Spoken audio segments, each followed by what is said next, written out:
Look. Hey, look. What's going on in Lawton, Oklahoma?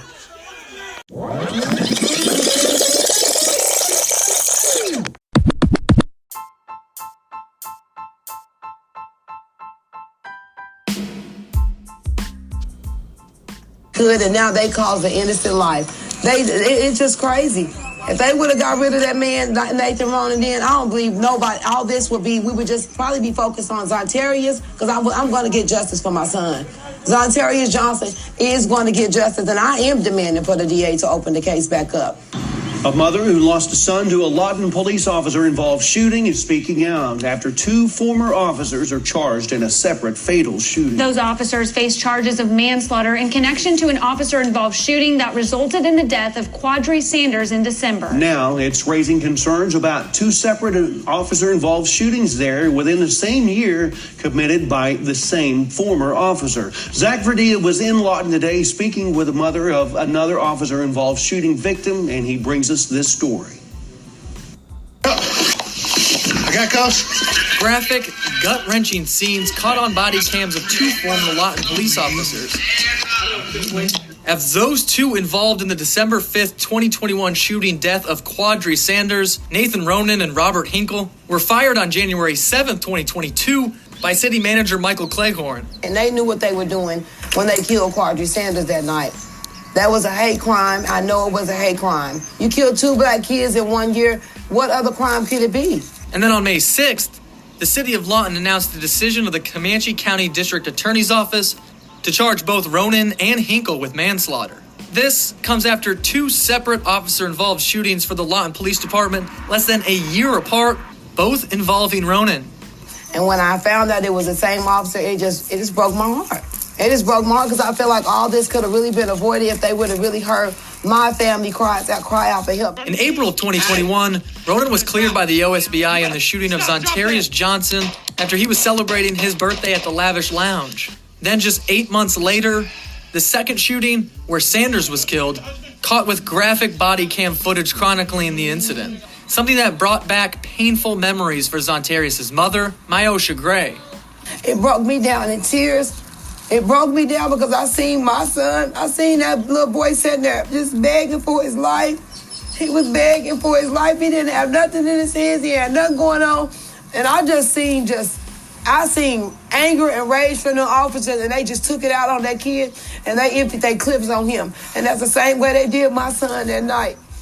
And while Gray and family of Zonterious, who maintain his innocence, say although a different case, hearing the news that Ronan will finally be off the force is just the start. I'm very sorry for Quadery Sanders' mother. I'm very sorry that she had to lose her child in order for everything to come to light that Nathan Ronan was trigger happy. They hired a trigger happy cop. Now they want to see Zonterious' case opened back up and a lengthier punishment as well, with both currently charged with manslaughter in just Sanders' case. They took two innocent lives, you know what I'm saying? I think about my son.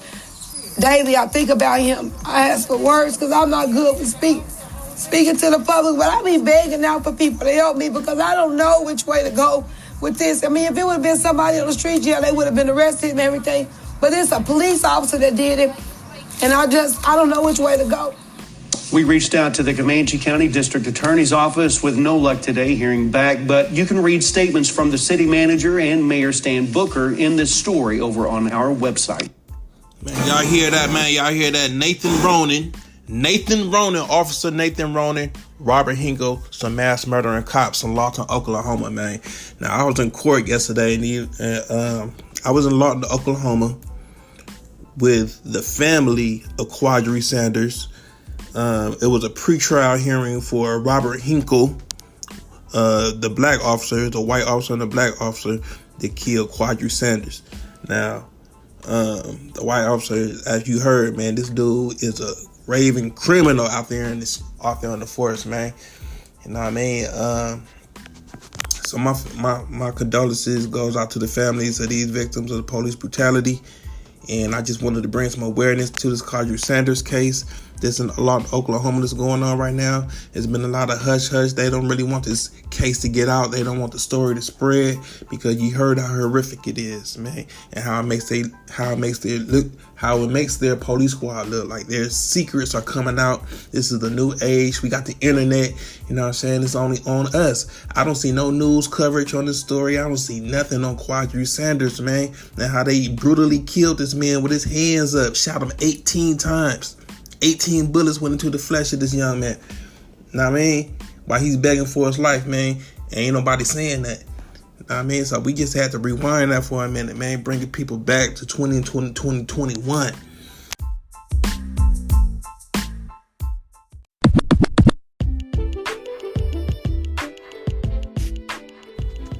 In these cases all the time. So you see these officers now trying to respond, trying to save the man's life. Well, if you don't shoot somebody, then you're not going to have to actually do all of that. But you can also hear them trying to say that you see this, that you see that. And so clearly the officers are unclear what they actually saw that led to the shooting.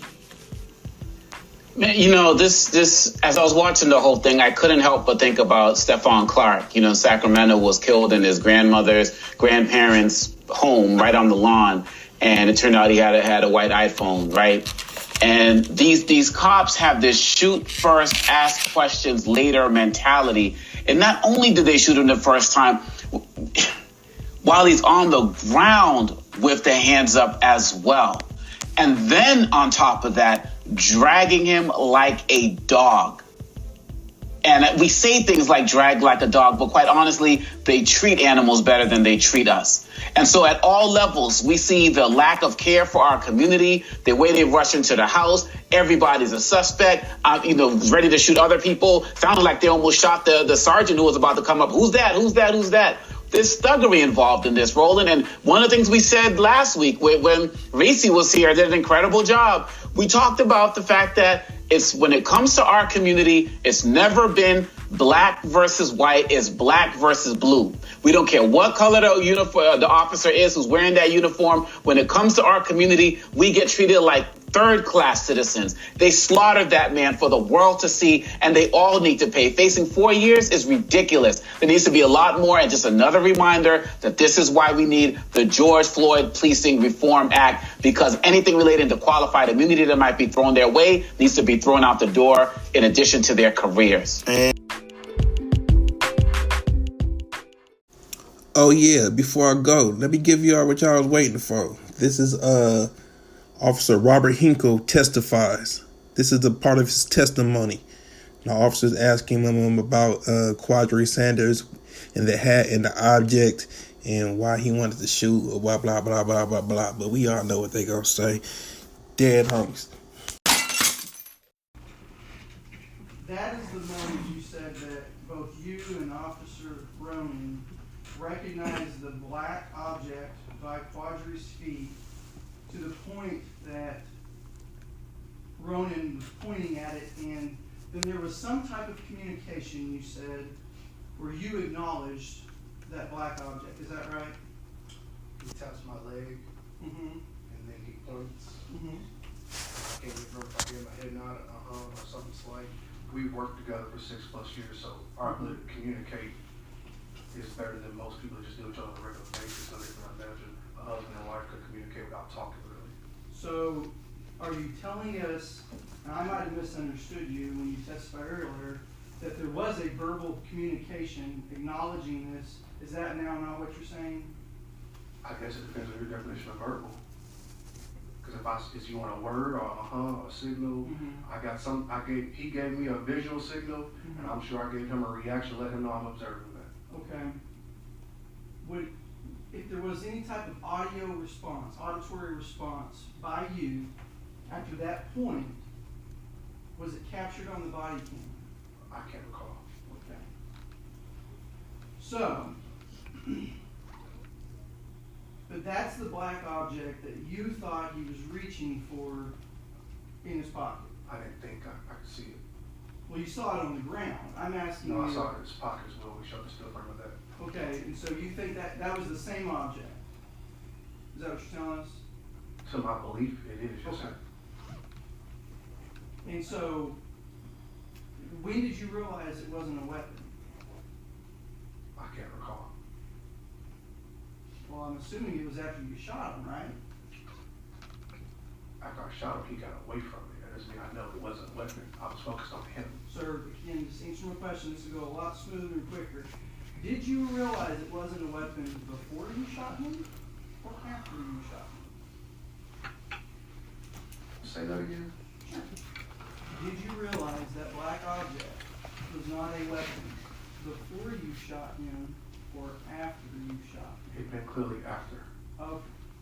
Okay. So at what moment did you realize that? I can't put an exact time on it. Well, I mean, would it help if we go through the frames? It had been sometime after we engaged him. He was moved, handcuffed. At that point, I don't know when I knew it wasn't, but I knew I had removed him from the situation. He was handcuffed. So is it safe to say that up until he was drugged under the carport, he was handcuffed, that during all of that time, you still thought that object, that black object that you claimed to have seen, was a weapon?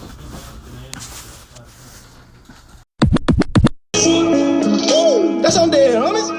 Slick, homies. I put it on my dead, homies. Yeah, homies. I put it on